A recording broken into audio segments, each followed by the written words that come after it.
Today is September 26th.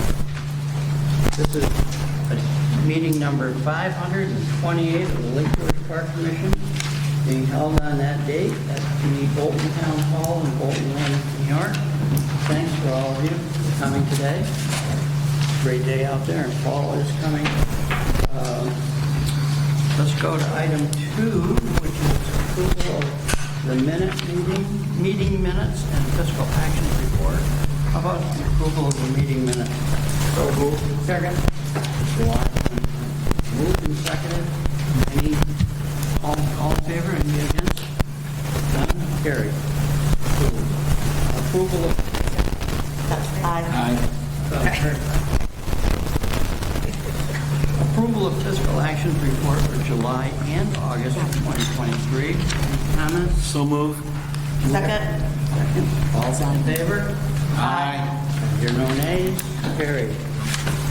Item 3, Lake George Park Commission program updates.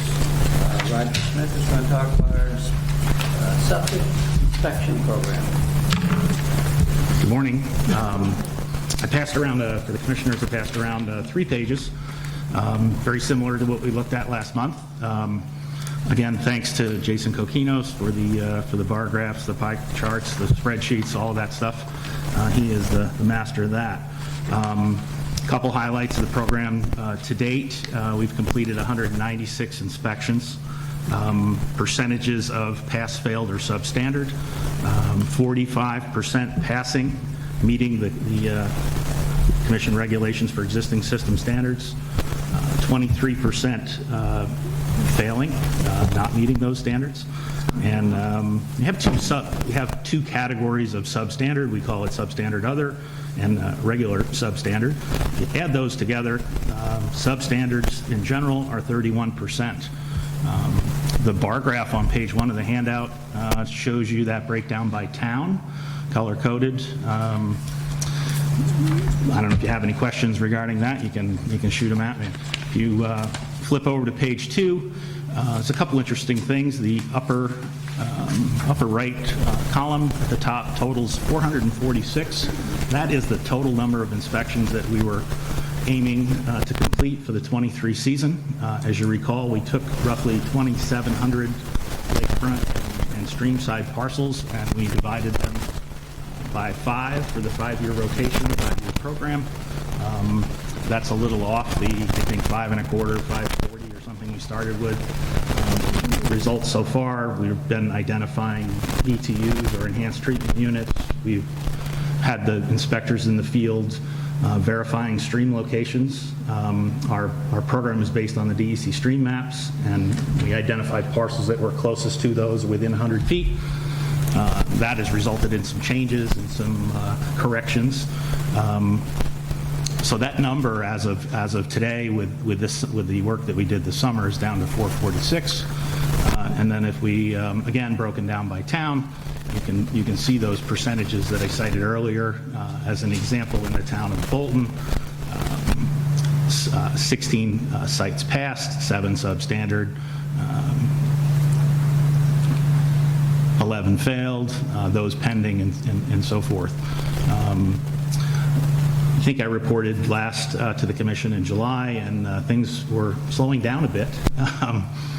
August remained slow. However, September and October is turning into be a pretty busy month.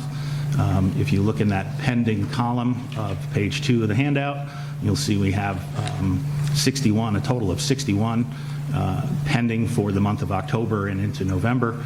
And in fact, yesterday we picked up 5 inspections that we intend to add to that list. The third page of your handout is a copy of the 4th notice. So if you read down through that, so as we rolled the program out in April, we generated an email and or a regular mail list of applicants. That would have been the original 500, now down to 446. We sent notices on April 7th, on June 2nd, and July 27th, reminding people or advising people of the new regulation and the requirement to schedule a pump out and notify the Commission for an inspection. There's quite a bit of discussion in the neighborhood about who's going to do it and who's not. We're not really too worried about that at this point. We have plenty of work every day. Today, 5 inspections with 2 guys are underway. But if you read the tone of the September 19th letter, steps it up. It basically in bold says failure to respond by October 31st may result in enforcement action. So at some point, we're trying to get this off the ground and make it work. Done a few calls already this week about the letter. Also been, like I said, 5 inspections were booked, so it's working. I don't know that the numbers, I don't know that we're going to get the 500 total that we had hoped for each year. But it's still rolling in. So, any questions on the numbers? Any questions in general? Happy to answer. We still have 2 theoretical full-time inspectors, correct? That's correct. Yep. And we're augmenting that with myself, Dave, Joe Thune, all the staff. We're all picking up a couple a week at least. And comprehensive reporting on this on a regular basis, i.e. monthly, is important because when we started with this septic inspection program and realizing the importance of it and the lateness of it, remembering that we did spend more than 18 months with an ad hoc committee that consisted of some commission members, some professional folks, legal end of it, and so it wasn't a Thursday afternoon, let's start this tomorrow morning program. This was studied and belted out for a good 18 months, et cetera, and that's how important it is. I kind of had an interesting feeling a couple weeks ago. There was a homeowner that was kind of complaining about something, I forget what, and I said to my wife, I said, it's funny, when you talk to them about doing a lot of things, the first thing they say is the value and the quality of our drinking water, because we take our drinking water from Lake George, and this should be the same attitude that they should take when we want to inspect your septic system, because it's going to infiltrate drinking water. So there's a mesh there that some people aren't catching up with. And back when we were doing our 18-month study, I always said that our most dangerous customer is the guy, the customer, the homeowner that said, septic system? What septic system? I don't know where my septic system is. And so mine is proving me to be fairly correct then. But anybody have any questions they have about this? Yeah, on the substandard, the 2 substandards, Yep. those have to be corrected, am I correct? Those are corrections. Yep. So the regulation talks about substandard as being less than 75% of the required absorption device area, so a small leach field. It talks about tank size. The expectation is that you meet 100% of the required tank size. So if you don't, if a 1250 tank is required and you have a 1000, then it doesn't meet 100%, so it's substandard. So the expectation, so the substandard is defined in the regulations, and I think there's 7 articles that make a system substandard. Number 7, well, there's 6. Number 7 says if any other thing that doesn't match or doesn't meet the standard of Department of Health Appendix 75A, that's kind of a catch-all. So you'll see the term substandard other, and that could be a simple thing as a float switch on a pump station, an alarm, if you will. It could be a riser to cover to grant access. So those are little, small, repairable things. We're seeing a lot of septic tanks that are down 2 feet, right? And the DOH established in 1990 that if it's greater than 12 inches deep, there has to be some access riser and cover over it. So we're asking for that. We're asking that all pump stations have alarm systems and that they function and things like that. So yeah, and depending on the severity of those, they're simple fixes. IBS or any of the haulers may be there and they have it dug up, so now is the perfect time to do the riser because the work is done. We're seeing, to dig up both ends of a septic tank and install risers is a $700 or $800 bill, and half of it is the digging part. So get the work done, and we're taking, we see receipts and photographs are confirming that this work is getting done, so it makes it a lot better for next year. Roger, when do you expect to stop the inspections because of weather? We, in the letter, the fourth notice, we put the requirement of October 31st to contact us. The pattern's been pretty mild lately, so we think we can do inspections through November. The drop dead date for civil service or staffing, we're thinking the middle of December, probably no later than that. We don't want to tell everybody you have until December 15th. We want to say, get it scheduled, and we'll be there. So we're hoping for a busy October. Go ahead. Are the outside partners able to keep up? Yeah, sure. Tom's here. I've only heard one complaint from one town in their permitting department. But for the most part, we're actually seeing permits come out. We saw some stuff in Bolton issued and done. And the haulers can keep up and all that? Yeah. Partnership. It's funny that you say that, and I think at the last meeting I reported that everyone's different. There's always something different, and when we developed the regulation, we thought one septic tank and one leach field in 2 hours will be out of there. Myself and both inspectors did a little tour of some condominium complexes last Friday, and we're talking 84 units, 18,000 gallons of septic tank capacity, leach fields that are, so we're trying to adapt to those. Interesting about those condo units is they do a fair amount of pumping, like all the tanks every year. So if we can, try to work a schedule where we're there when they're doing it instead of the regimented single-family home type inspection. So, but it's going in. The plant takes it. I think the city of Glens Falls is requiring a 1-hour delay between the delivery of a load of sewage. So the truck driver, they meet. He's got to wait an hour before he can dump. So that also makes it necessary that we have some flexibility to make it work. I think that's just, if I could just elaborate for a second on that, it's a really important point. When we started the program, you'll remember that we talked considerably about wastewater hauler capacity and wastewater septage disposal capacity, and that was 2 years ago, right? And so over that time, things have changed, in some cases a little bit dramatically, right? So the new design for the village of Lake George, sequential batch reactor, wasn't really designed for the purpose of septage disposal. Now the village is working on the ability to increase that capacity, so they're only taking ballpark 14,000 gallons a day.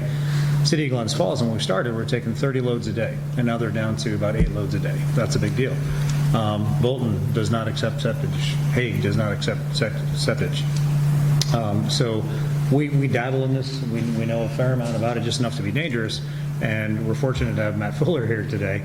Matt and I got on a conversation about something. Maybe it was about the Village of Lake George plant, right? Because I know the mayor and the village are looking to increase their ability to be more competitive in their funding request for Albany to get more money for the village plant to do what we're all hoping can be done, increase septage disposal. Matt is abnormally well informed on this topic. He seems to represent a lot of the towns that have wastewater treatment plants. So Matt, myself, and Sean Doty from Kathy Suazo's firm, as an engineer, sat down and had a 2-hour lunch about this, and it was fairly eye-opening to me, the knowledge that Matt and Sean had about the fact that this is kind of a slow-moving, real challenge for the future of the Lake George Park, and something that the commission really should start paying a little bit more attention to and really get the ears of DEC and the governor's office on the fact that if we're going to continue in this vein of increasing the septic disposal in the region, we're going to be running into some wastewater treatment plant challenges. There are solutions to those challenges, but they're generally fairly expensive, and we need a long-term plan. So I'm not ready to present anything yet to you today, nor is Matt, but I think sometime this fall or winter, we're going to want to come in front of you and say, I asked Sean and Matt to come up with a bit of a menu to say for X amount of dollars we can take a look at what the solutions might be. The further you get into the wastewater challenges of whatever plant it might be, the more you have to look at the records and find out what capacities they can take and whatnot. It's a project, and I think it's in the commission's interest to be a partner in funding such a project to better understand the issue and to look at some future solutions to that. So It's something that we want to talk about. It's not going to be fully right now, but I'll probably ask Matt to come in at some point in the winter and provide the same kind of highlight that he provided to me, because I think it's an important topic. I don't think our program is going anywhere, and the wastewater challenges for disposal are fairly significant, and I think it's important to us. So I just wanted to interject that very quickly to bring it across your radar. So, thank you. Thank you, everybody. Roger, one final question. Have we had an outrageous homeowner? No. Okay. That's good. Because in the beginning, there were voices from the woods that said, There's a lot of not on my talk. property. A lot of talk, no action yet. Roger, what is the time frame that you're giving the people to remedy if they're failing or substandard? So the regulations establish a 6-month period for a failed system and up to 5 years for a substandard system. Things like tank size, substandard items like tank size and, I don't know, a D-box problem or something, a baffle splash block in a D-box. Those, the easy things can be done quickly. The other side of it is, regardless of what the regulation says, we bump up against that capacity of engineers and the permitting departments and things like that. So we try to be flexible. If it's a failed system, if it's a sealed tank, they get a notice for 6 months. If they engage an engineer, they have a permit application filed with the approving authority, then there's probably some flexibility in bringing a case for enforcement if they're working on it. Good. Everybody? Hey, Roger, is the grant system with Warren County still available? That is a good question, Dave. Maybe you can. It is. So, and that's something we're working with DEC and the governor's office on. So there's been, in Warren County alone, $1 million dedicated to septic replacements program. So the way the program works is you actively try to get on the list with Warren County. You call Ethan Gaddy in County Planning and say, I've engaged Jared Engineering to do X amount of project, or I know my system is failing because I had a septic inspection from our office or the town of Queensbury or the town of Bolton, and Ethan puts you on the list. And we originally had, the first grant was about $350,000. His next grant was about $600,000. That's just for Warren County. And then Essex County, I think, was in the range, Walt, of 300 and something, and Washington County was the same. So there's been ballpark in the range of $1.5, $1.6 million already dedicated to Lake George. And my understanding, I know all of the Warren County money has been subscribed. It was subscribed months ago. So we had a conversation with Jim Tierney, the Assistant Commissioner for Water at DEC, and said the program, as described, is working tremendously well. Roger described some of the numbers. Remember, we're only halfway through the first year of a 5-year program, so we're 10% of the way through the program. The program before we even started was already subscribed. So DEC knows that. They know it's a pretty good bang for the buck in terms of water quality gain. So we're having those conversations. We're actively working right now with all of them to try to increase the funding allocations for Warren County, Essex, and Washington. And no word back yet. Good. We all set? Next item, also important. Longer story. Duration water, milfoil control. Mr. Waco. Yeah, thank you, Mr. Chairman. Switching gears quickly, just every few months we'll update you on where we are on the Eurasian Water Milfoil Control Program. We do have a website that is available to anybody in the public. That kind of gives you a general overview of what is being harvested and where. So everybody has a copy of this map. So this map kind of shows where we are and have harvested through this year. We're somewhere around 30 different locations in Lake George. This year so far to date, as of last week, we're at about 70,000 pounds of Eurasian water milfoil harvested out of Lake George. Equates to about 2,800 buckets of milfoil. Last year in total, we were 80,000 pounds, and we're still going to be up and running for another month. So our contractor, AE Commercial Diving, is working back to 3 crews. They had to get down to 2 crews for about a month when they lost some divers and had some trouble with their boats, but they're back up and running. It took us all the way up until September just to be able to get the crews working up north. But if you look at the map, you'll see they finished Clark Hollow Bay. Gull Bay is an ongoing challenge. That's one of those bays that continues to recur no matter how much time and money we put into it. And that begins the conversation about alternate methodologies for the future again. But we're in there. We're cleaning it out. So We're going to be operating until the end of October this year. After that point, the plants become so fragile that you're doing a little more harm than good as they start to fragment, because each of those fragments can start a new plant. The dive crews have been exceptional. For whatever their occurrence rates happen to be, you can't really put it on the dive crews. They spend a lot of time doing their best to remove the roots, to get all the fragments, to suck all the fragments off the bottom. And we do quality control once a week. Myself, Joe, Jason, sometimes Justin, we get out there and we go survey the sites. We do it beforehand to see what it looks like, and then we go back 3 weeks to a month later to see what the recurrence looks like. So we have a pretty good understanding of each of these individual sites and how they're doing. And we are making great ground at a lot of the sites. The goal is to only have to manage these sites every 3 to 4 years. However, if you look at the record, a lot of these sites we manage every year, and we've done it every year for decades. And those are the sites that we want to look at different methodologies for the future. But as we're right now, we're going to be in at the Park Commission for about $340,000 just this year alone. The Lake George Association is in for $140,000. So we're looking at almost $500,000 this year alone. And that's kind of the level between $350,000 and $500,000 we've been at for a while.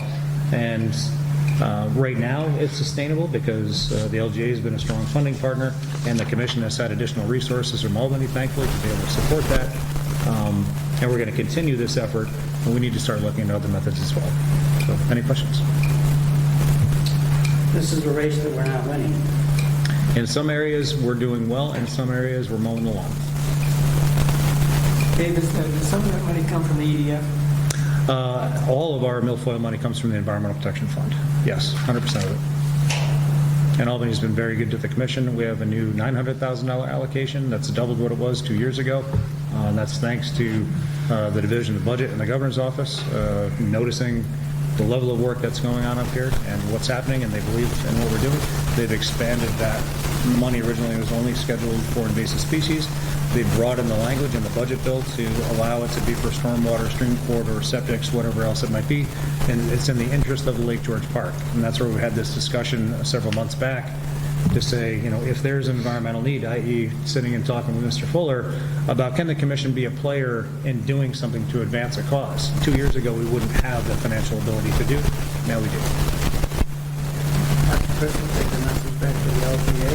Gee, the Park Commission, the milfoil project needs more money. Thank you.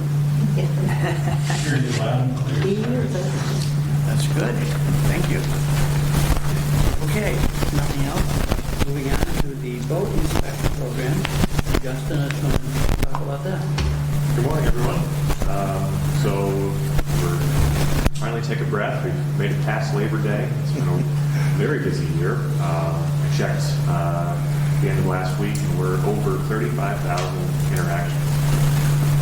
And just for context, 2020, which was the busiest year on record, probably because everyone was trying to get outside and away from other people, for obvious reasons, we had 37,000 records.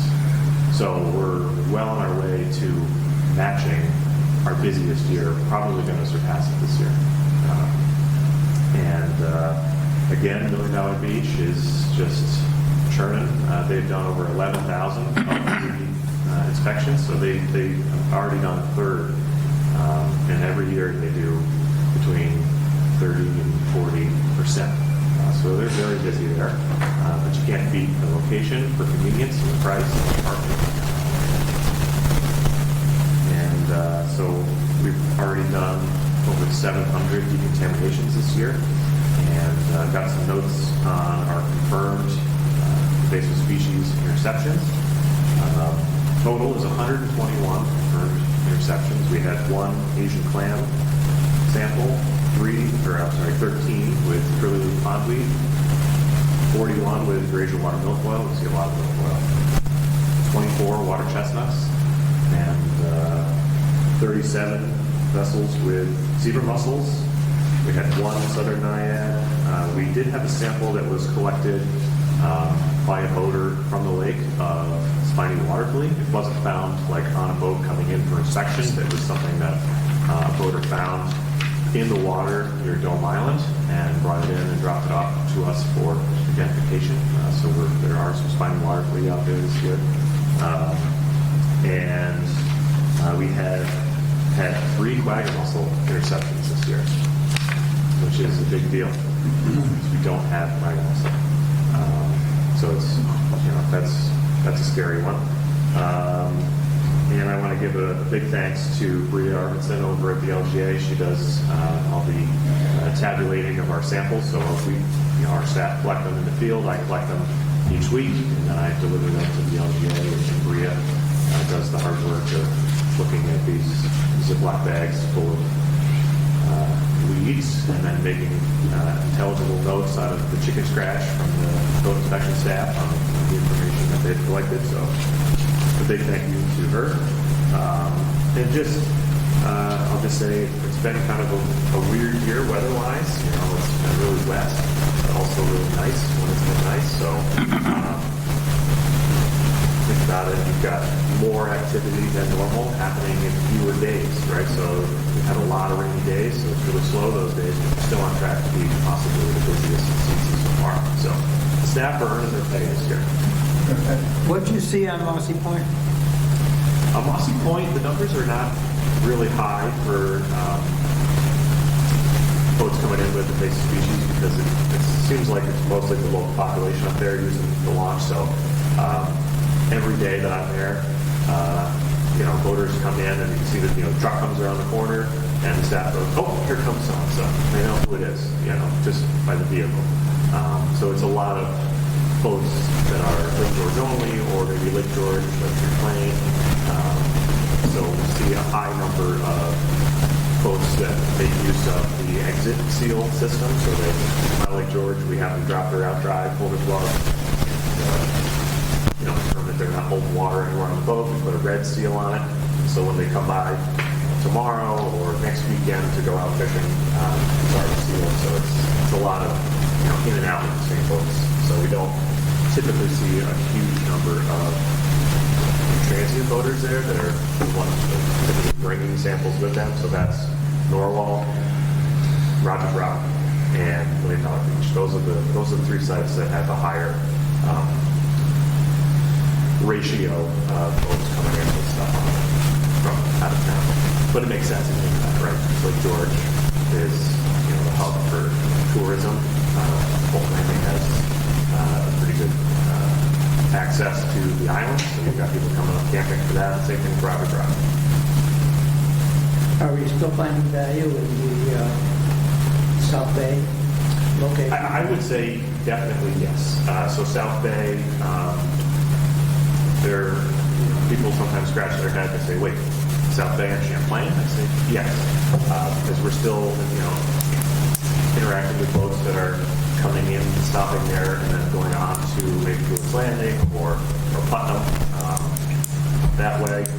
But we're also kind of easing the folks in the Whitehall area, Champlain, to the idea of inspection and examination. Started the season last year, people were showing up with duct tape over their registration because they didn't want to interact with us at all. They'd come in, they'd fly past, they wouldn't stop, they'd go wash the boat, and then they'd park and be gone. And at the end of the day, they'd zoom right out of there without stopping and talking to us. And I tell my staff, I said, stand out there and wait. When they come out, make sure they know you're there. And sometimes they stop. And now, after almost two seasons, we've got regulars that staff know again, and it's an opportunity for us to interact with a major exporter of invasive species. Like Champlain's got 51 now, and a lot of boats go to Champlain and then come to Lake George. So if we can interact with boaters there and kind of get them thinking about the stuff that's hanging off their trailer before they go someplace else, that's very valuable. And we're not hearing comments from different parts of the lake that we're not properly servicing them? No, I haven't heard any complaints from anybody on Lake George about the lack of service on the east side. We're open 7 days a week there. We're 8 to 5. Last year we were open earlier in the day and later in the day, really trying to cover as much of the clock as we could for boats coming up, going to Lewis Landing. We keep detailed records of the time that boats show up for inspection on their way to and from, and we kind of use that information to say, okay, well, nobody's showing up between 6 o'clock and 7 o'clock in the morning going to Lake George. They're a little bit later in the day, so we cut that out. So we're fine-tuning our hours of operations to keep costs down and try to be as efficient as possible. And since we're talking about costs and trimming, Dunham's Bay Boat Inspection Station closed just after Labor Day, and that site was open from Memorial Day through Labor Day, Saturday and Sunday only, with only one inspector, and they did a whopping 249 interactions this year, which aren't sure that was sarcasm. That's nothing. That's a busy day. That's one day at $1 Million Beach. So with Castaway Marina not opening to public launching off the street, and is also not doing that, so the demand for inspections on the east side, on the south side, is drastically reduced, especially with $1 Million Beach being open, and it's only $10 to launch. Everybody's going to the $1 Million Beach. Nobody's going to Dunham's Bay. Plus, with all the rain, the water level is kind of high, so it's difficult to get your boat under the bridge over there. So, it's a pretty slow year at Dunham's Bay, and in fact, it's the last year. We're not going to open that site going forward. The plan is to redistribute the supplies and equipment that is currently at Dunham's Bay to the other sites and pack up. So, had a good run, but we're done there. Do we give red seals to the people leaving from Lake Champlain? No. So those are the boats coming out of Lake Champlain. We try to get them to participate and say, hey, if you lower your outdrive and drain your water, if you're going someplace else, you reduce the odds of you transporting something someplace else. And usually the response is, well, I'm not going anywhere else. I'm going to be here tomorrow, or I'll be here next Saturday. And so they kind of just take off. But we do pull weeds and stuff off the trailers there. But if it's coming out of Lake Champlain, we not put a seal on it because seals get you access to Lake George. Right. So those are two very separate and distinct systems. So we're sort of there as educational and kind of running interference on Champlain boats. But the only boats that get seals at South Bay are boats coming in or on their way to Lake George. So they would come in, get an inspection, we would do a decon if necessary, and they would get a green seal because they've come in for an entrance inspection. They passed or they failed, then contaminated, and now they're good to go, so they would get a green seal. Okay. Good, thank you. Anybody Sure. else? Hearing none, thanks, folks. Good reports. Next, item number 4 is we are talking about a new marine patrol dock in the village of Lake George, and we'll presumably talk about a resolution for that. David, you've got some information for us? Yeah, thank you, Mr. Chairman. We just spoke a little bit about this in law enforcement this morning. I apologize, I meant to hand those out earlier. So we've been talking for the last several months about our patrol operations, and we'd like to increase our presence a little bit in the village.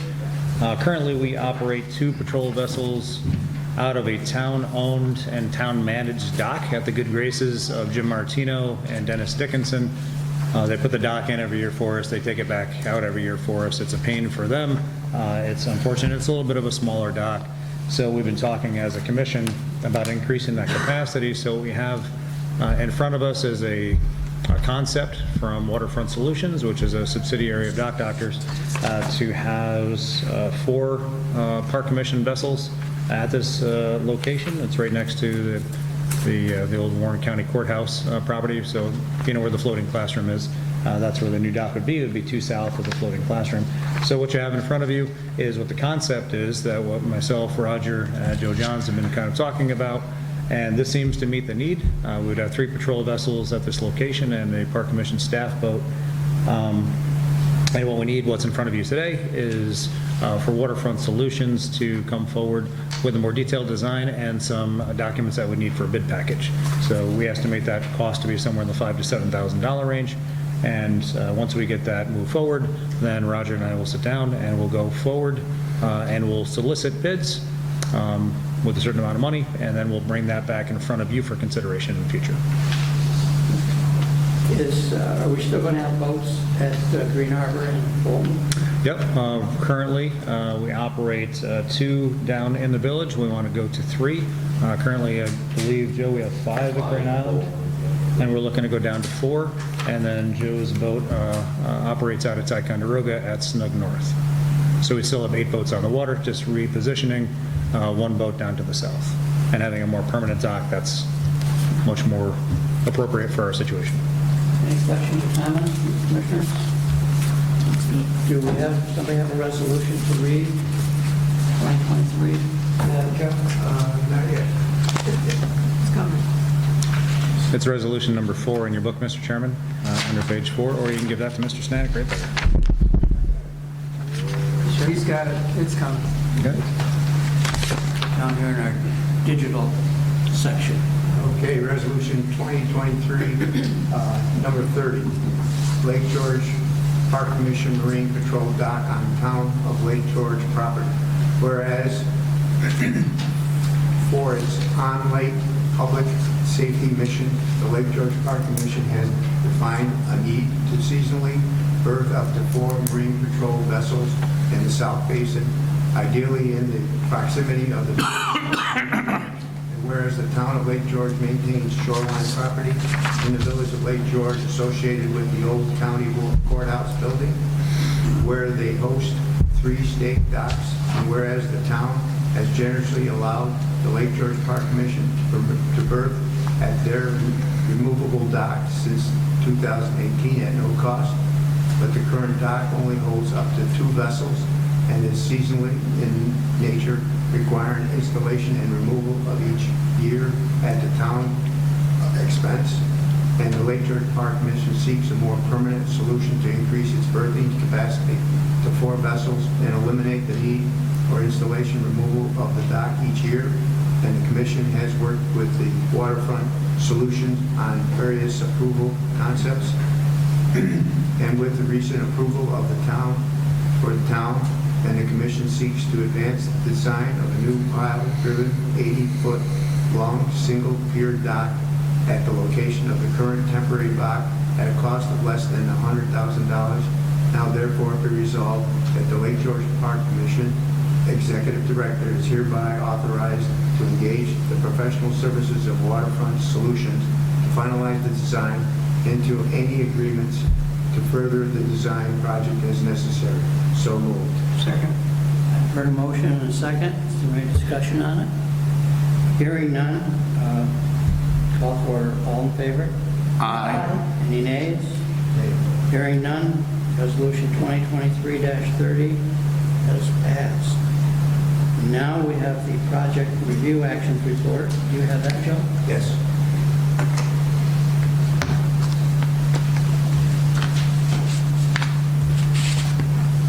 Resolution 2023-31, accept project review actions report. Whereas the commission had received and reviewed project review actions report prepared by the staff and dated September 19, 2023. And whereas the project review committee recommends acceptance of the project review action report, now therefore be resolved that the commission directs the project review actions report be incorporated in the minutes of the full commission meeting. So moved. Second. I've heard a motion and a second. Any discussion? All in favor? Aye. Any nays? And 2023-31 is passed. Now, variance request for dock modifications submitted by Fairview Improvement Association. Mr. Joe, you have this. Thank you, Mr. Chairman. This is an application by Fairview Improvement Association, which owns lakefront just south of the former Tahoe, now the Lakefront Terrace. The association registered 3 single piers in 1981 with DEC, ranging in length from roughly 27 to 30 feet long. Over time, those piers have shifted south onto a parcel which was previously owned by the village and leased by the association. The association now has purchased that property and merged it with a larger parcel. When they shifted those docks to the south, they were located within a 20-foot setback of the southern property. They're also slightly longer in length instead of 27 to 32. Now they're roughly 32 to 35 feet long, so this requires variances of the protection regulations. They have signed an order on consent to bring the docks into compliance, but in the interim, have applied to retain what they have in the field right now. And I believe there's some representatives from the association here to talk a little bit about the application. Yes, hi, good morning. My name is Mort Troy, and I am the president of the Fairview Association, and we are a nonprofit organization. The property was deeded over to the homeowners of the association in 1968, so we've been there for a very long time. And the pump house borders our property. In 1981, we applied for our original registration for existing work at the requirements changed at that time, and the 3 docks were on our property at that time. During the late 80s, we were given written permission from the village to utilize the village property, that pump house property. And at that time, our docks were the type that you could remove. You put them in and out every year. So over time, they get rebuilt and they got moved. So when the docks, the southern dock got moved to the south, there is a huge pipe that comes from the pump building into the lake. So the recommendation was to keep the dock to the south of that pipe, because that pipe at one point was supposed to be removed from the lake. Then in 2004, we entered into a lease agreement with the village. We rented that parcel for 10 years, which we continue to utilize that parcel for the purpose of a boat dock. And in 2012, we purchased that piece of land. And during that time period, in about 2014, a review was done on our file, number 51. So all this kind of came to light in this last year, really during the aftermath of that April superstorm that we had, and it really devastated our property. I'm sure everybody drove through up Lakeshore Drive and saw the construction, the huge construction project that went on there. So an emergency declaration was granted, which was great. Amazing how quick the action was taken to make that site safe, prevent further contamination into the lake, and the ultimate was the diversion of an existing brook. And it turned out to be shifted from the resort property onto our property. So while all this was going on, that's where it came to light that our present dock configuration did not match the existing. And so a consent order was put on the association, and so we've been working very hard to address the conditions of the consent. The whole ordeal has been very difficult on the association. It's a financial burden to have to relocate the docks, and the location of the new brook and the culvert and the riprap now makes the area that much more difficult. So one of the things that both Joes required us to do was to consolidate the lots and to eliminate the bordering property line, which we did, and it's done. So now there's no longer 2 parcels, there's 1 big parcel, enough land to accommodate the 3 docks. So really, the purpose that we're here today is to keep our existing docks in the physical locations. Back in the 90s, when everything shifted around, it was suggested to me that the docks did meet the setbacks and the boundary requirements at that time, but as requirements change, they don't meet today's standards. So we are looking for a 10-foot variance on the southern dock, and really for the purpose to keep them in the present location and in the present conditions, so we can utilize our waterfront really the best that it can. We have a swimming area, we have 60-some odd homeowners that can join our association. We have this resurgence of young people, a lot of young kids, so it'd be great to keep a swimming area, and we do rely on the docks for revenue. We are a nonprofit, and we do the minimums to pay our taxes and the electric bills and things of that nature. So that's what I'm here for today. I personally want to thank Joe Gruen and Joe John. The courtesy that they presented towards us during this situation and the professionalism to address the conditions in the consent, just thank you very much. They were extremely helpful. And I'm here to answer any questions. Anyone have any questions for the applicant? One of the things that when we visited this site, there was some runoff right by the entrance there, by the swimming area. Yes. And I was wondering if you could commit to repairing that area. Yes, Joe mentioned that when I spoke to him last week, and we'll definitely address it. He recommended to put some mulch down like we did on the left side. We kept it sand so kids can build sand castles. I have 2 granddaughters, and we used that area to make sand castles, but the erosion is unacceptable.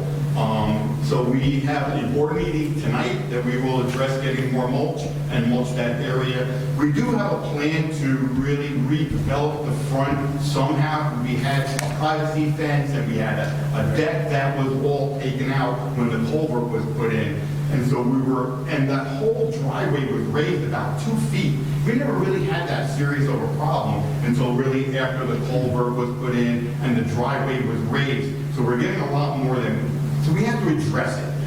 And so we're trying to be very financially smart, not to do things temporarily that we have to rip up to redo, but it has to be addressed. We will address it. And, I have a temporary measure putting it. How many boats do you service there? How many boats? So it's 6 boats. 6 boats. All right, so it's on a rotating basis, depending on how many boaters are in the association. So it goes on a list and then it rotates through. Oh, okay. Thank you. Okay, thank you very much. Yes. Couple questions. That pump house, do you ever have any plans of utilizing that in the future? So when the pump house was purchased, we're a very modest neighborhood. And so when it was a huge financial burden on the homeowners. So there was agreements that were made when they purchased the pump house. And one of them was everybody had to come up with money right out of their pocket, and then we had to finance it.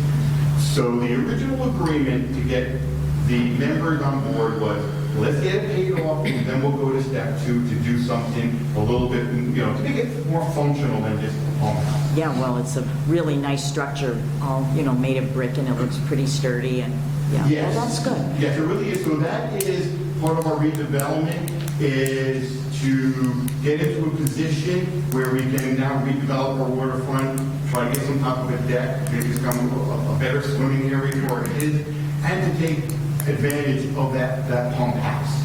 And that had been, we paid off the mortgage right before April. I think it was during 2021, we paid off the mortgage. We have some great renderings on what to do there. And we have a lot of options, but now it's a financial burden, the whole ordeal. So we are trying to do that in the very near future. Well, I understand, and going to the site, I thought the concept of the little beach was really nice. The piers are great, the docks are working, and just because of the frequency now of all this rain that we've had, we just need to address that. Yes. The And that brook the culvert system had worked great. I mean, during the April superstorm, because that was going to be the worst, and then you had this storm that was a few months ago that was the 1 in 1,000. The water that came out of that culvert, it created riptides. It was that's where it's going to go. But we are very grateful that the system worked great. It did what it had to do. The brook addresses all of the homeowners way north of us on top of the hill. So it processes a lot of water. So now we just have to move forward from that. And you also have a geese issue, and good luck with that. I felt badly for your swim raft down there. Yeah. Get rid of those geese. Well, thank you for your question. Anybody else? Thank you. Good Thank you very presentation. much for your time. Appreciate it. Anybody else here to speak on that project? You'd be willing to hear from? Any commissioners want to speak on the project? You had a... And we visited, yep, and Kathy. We already discussed some of the questions we had. But Very good. Do we have a resolution? yes, resolution 2023-32, approving variance for dock modification, application number DWM 23-4074, dock modifications. Applicant is Fairview Improvement Association. The applicant has applied for a permit to lengthen and relocate a dock within 20 feet of the sideline setback. And the Lake George Park Commission has reviewed the application, supporting documents, comments received, and other information which appears in the record. Whereas the commission has made a determination pursuant to 6 NY CRR 645-3.6 and the State Environmental Quality Review Act of 6 NY CRR 617.5 that the project is a type 2 action and does not require any further review of potential environmental impacts pursuant to this act, and the action is considered to be a minor project pursuant to 6 NY CRR 645-5.3. Public notice has been published and distributed as required. The applicant has requested a variance from 6 NY CRR 646-1.1C11. Every dock or wharf construction shall have a minimum setback of 20 feet from the adjacent property line. And the applicant has demonstrated that the strict conformance with the regulations will cause unnecessary hardship due to unique and peculiar circumstances which impose substantial financial and technical or safety burdens. And whereas the commission finds that there is no reasonable possibility that the applicant's property, or if no property is involved, the continuation of the applicant's business, enterprise, use, or activity will bring a reasonable return following conformance with the regulations. Whereas the commission now finds the applicant is the project will have no adverse impact, health, safety, or welfare of the public and the environment or the resources of the park, will not alter the central character of the area in which it is proposed, will not lead to congestion in the park, and will not have an undue visual, cultural, audible impact on the neighborhood or the park. Now therefore be resolved, the Lake George Park Commission hereby approves the request for a variance and approves the above application as proposed. So moved. Second. I heard a motion, a second. Any other discussion? Hearing none. All in favor? Aye. Any nays? Hearing none. Resolution 2023-32 is passed. Now we have a Class A Marina modification submitted by Castaway Marina, and we have somebody here for a presentation. Counselor? Is this blue jacket, the blue shirt day? I got You got the phone call, I'm glad. Yes, for the record, Matt Fuller with Meyer Fuller in Stockwell, and to Dave's earlier comment, I am more than happy to geek out on water and sewer projects anytime you want. Thank you. Yes, it's my employment, but it's become a bit of a fashion, all the things that are and we do have some interesting regional challenges, so I look forward to working on that. As a matter of fact, I'm going to tie after the deal this afternoon. Yes, I'm here today with Lonnie Ty from Castaway Marina, and thank you, Joe, for all the emails back and forth and working with us in Queensbury on the application. We did go to Queensbury, we went through the planning board, got our site plan approvals.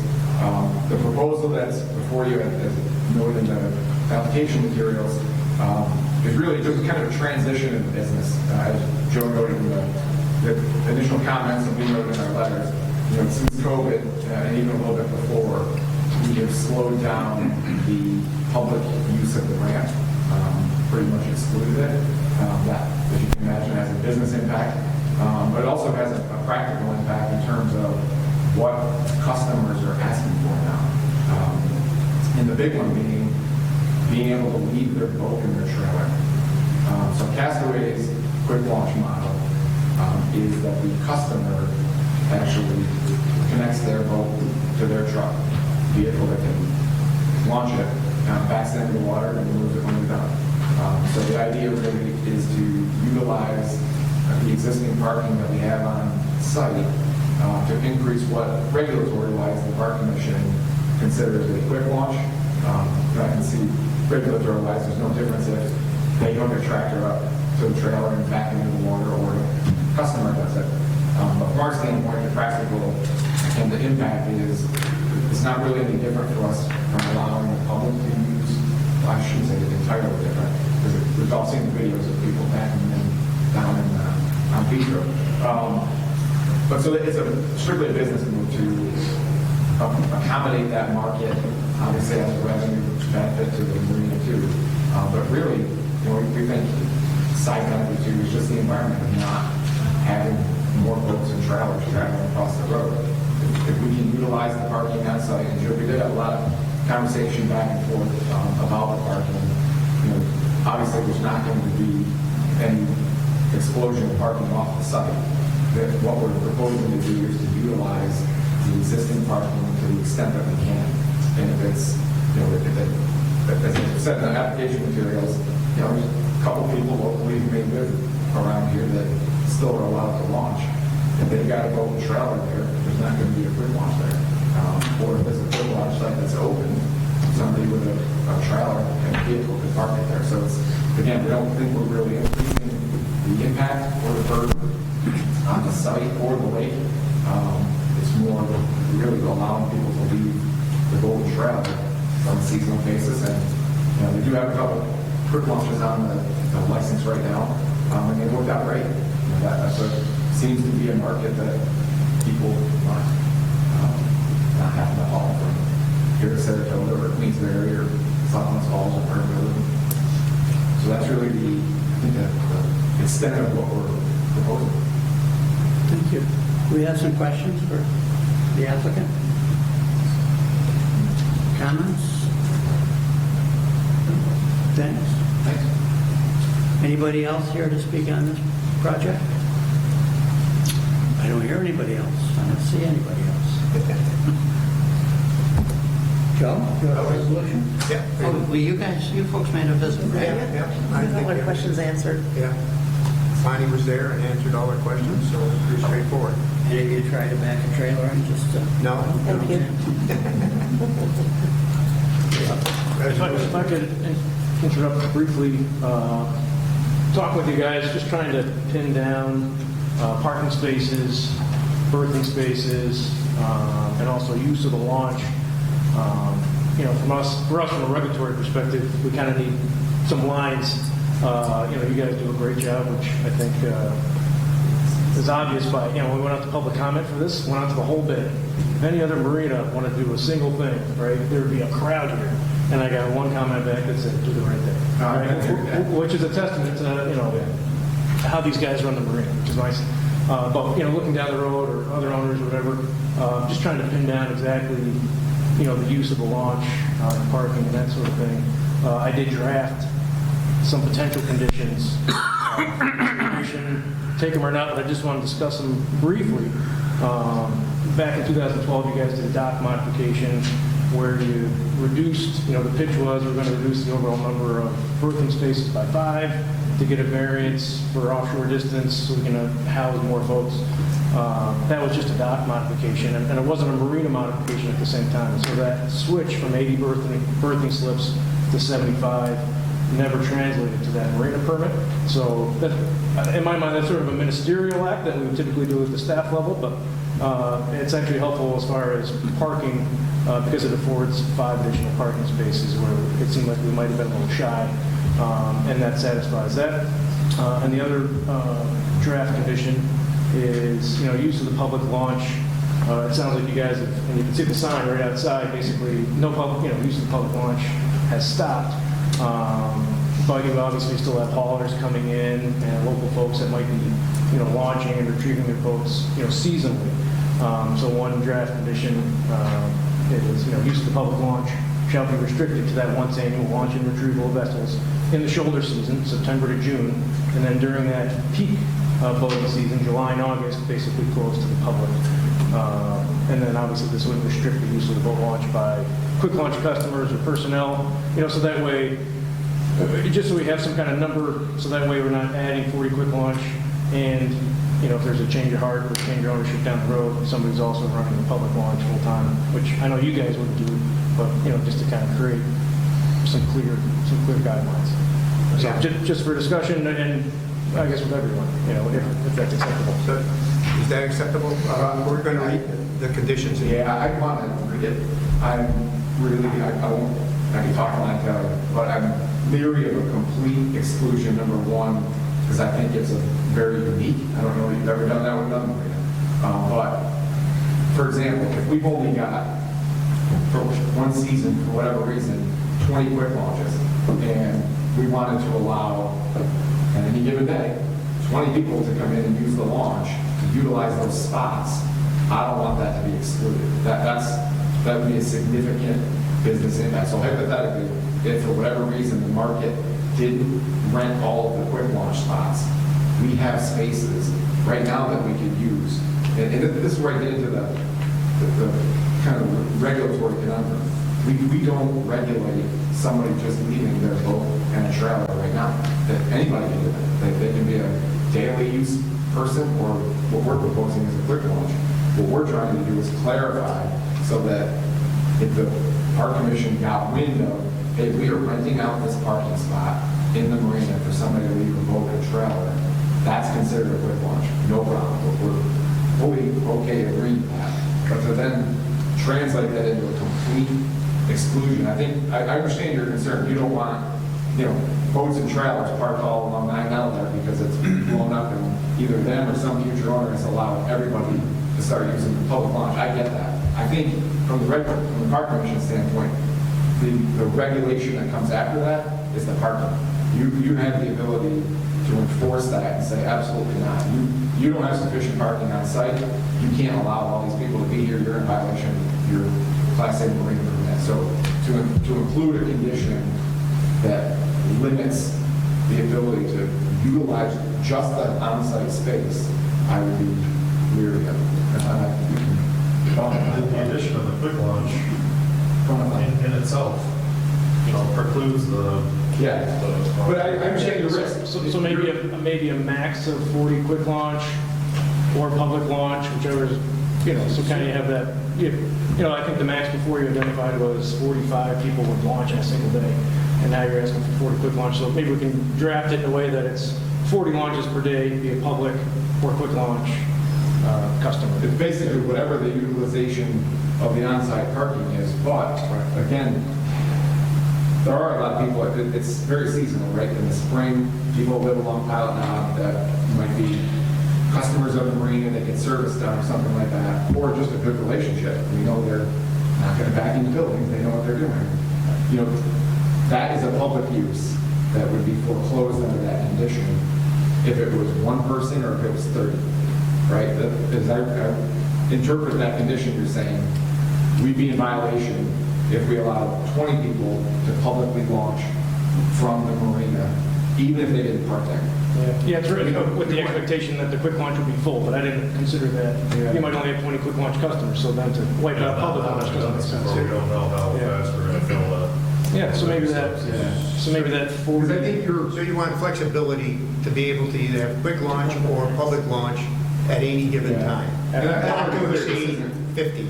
Yeah, it's not an attempt to get more than what we're asking for. I completely get the not wanting to go back to the days of people queuing on 9L. We never have people parking up there, but some future owner having people lined up 9L parking. I get that. I think that is already dealt with in the park commission regs by you're violating your on-site parking, right? I think you guys could enforce that regardless right now. I'm just leery of,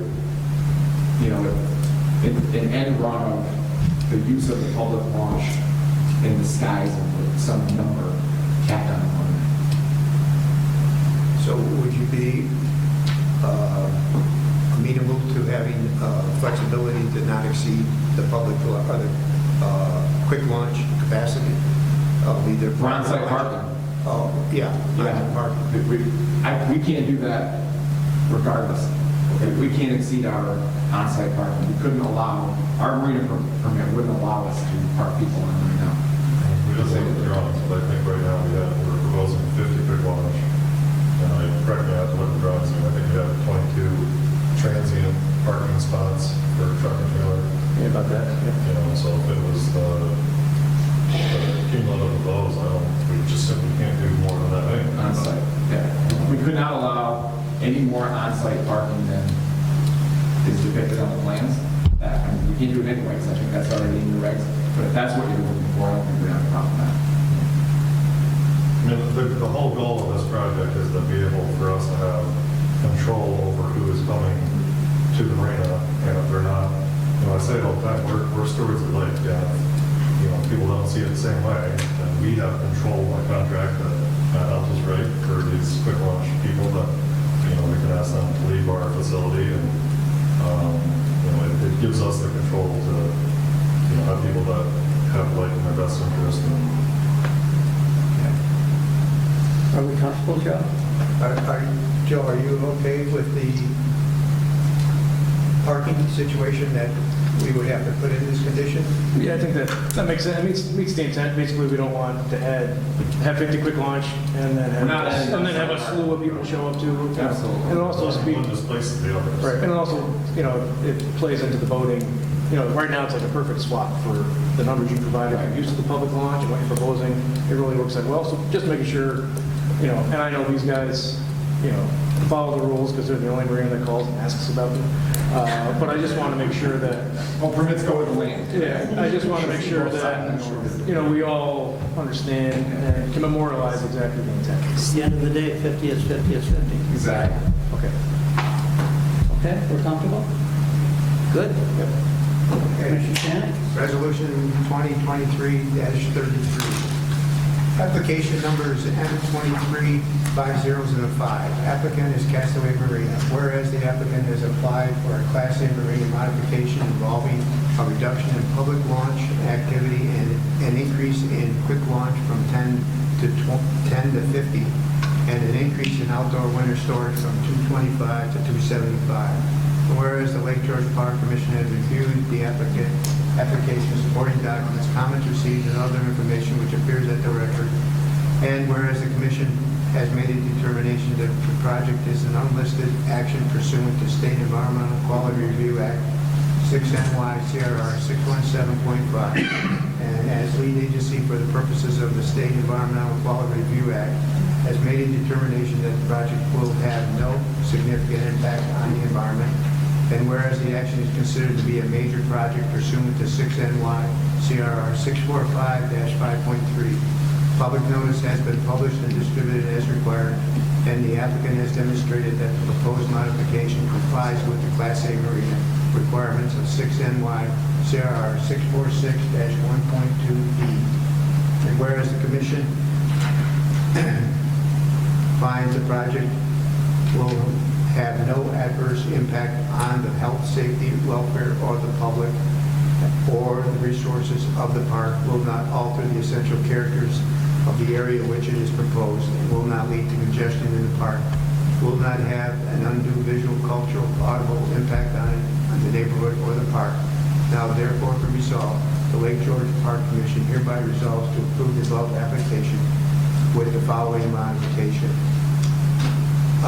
Consistent with the dock modifications permit 5234-7-12, update the Class A marina permit to reflect 75 seasonal berth spaces. So moved. Is there a second? Hold on a second. I did you have something over that? Staff notes, Joe.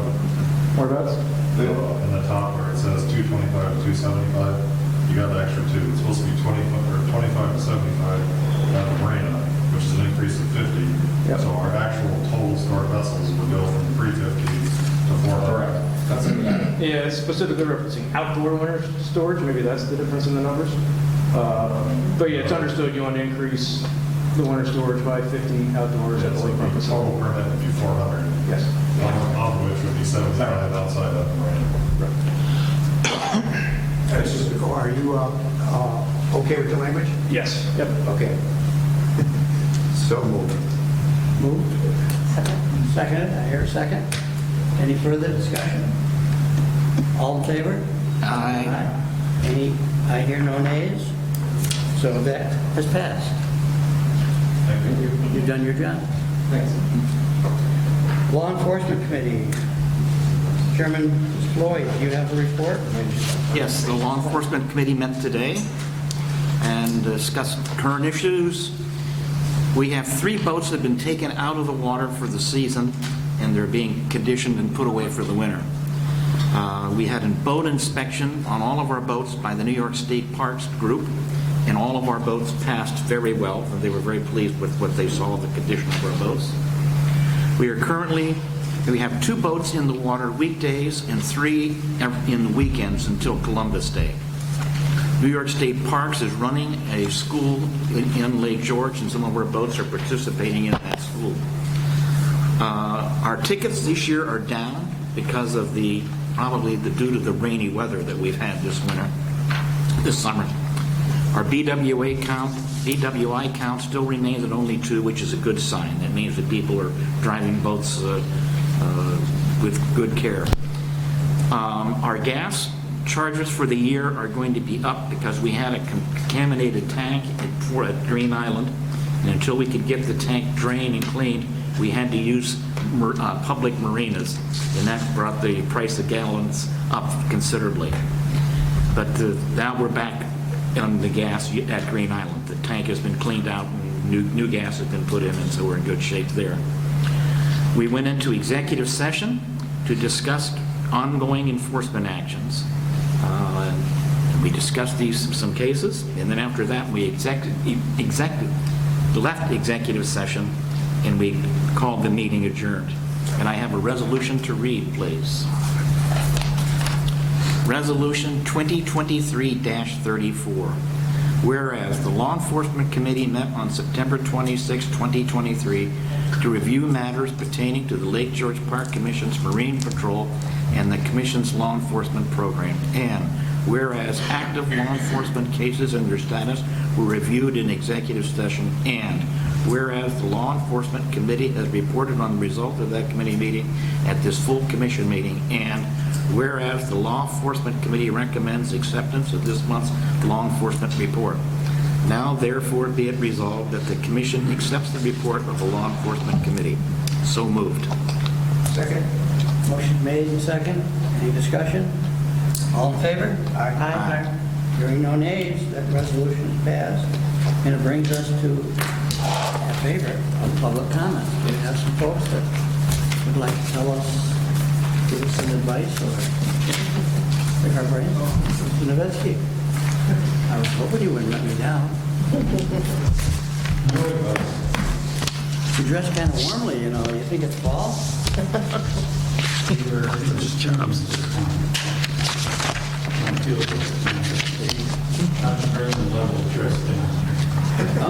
took my boots off. Well, only the U.S. Senate has that problem. We don't have that. Thank you, Chris Novitsky, Liquor Report Keeper. I want to thank the commission and the staff for the reports. It's great to hear the hard work and the successes that are going on, especially in voting special. That's part that a lot of municipalities and ourselves contribute, and really appreciate the efforts that the staff puts in on that. I'd like to inform the commission about our SALT Summit, which will be next Tuesday at Fort William Henry. Thank you, Kathy, for the great support that they've had. This will be from 8 to 3 o'clock. We are going to have presentations on the Lake George Reduction Initiative, where we will be highlighting Washington County this year and the work that they've done with reduction and the way that the model is spread throughout the Adirondacks. We'll have the town of Peru. We're also have the town of Lake George present because we'll be giving them a grant for a brine maker and hopefully the start of a brining co-op, where private contractors or businesses meet with our contractor Phil, our consultant Phil Sexton, and understand the use of brine, that there will be the ability for them to purchase that and apply it. So it's always been said that 50% of the salt loading comes from the private sector. So we're trying to reach into that. We will have a session on the Adirondack Road Salt Task Force. We will have the Deputy Commissioner from DEC there, hopefully someone from DOT, as well as a panel discussion and a great presentation from a professional geologist, hydrogeologist from New Hampshire on the impacts of road salt to groundwater, drinking water supplies. So I think we've got a pretty good event event, and just wanted to be aware of it. Thank you for your efforts again. Thank you. And the Park Commission takes pride in the support that we provided and putting out in this whole salt should be started. I believe that we were very active participant in that. So much. Everybody gets so Anybody else would like to? Move to adjourn. Motion made, motion is going, and all, no objections, carried. Everybody said aye. Everybody said aye. You got that, it was all an aye on that one.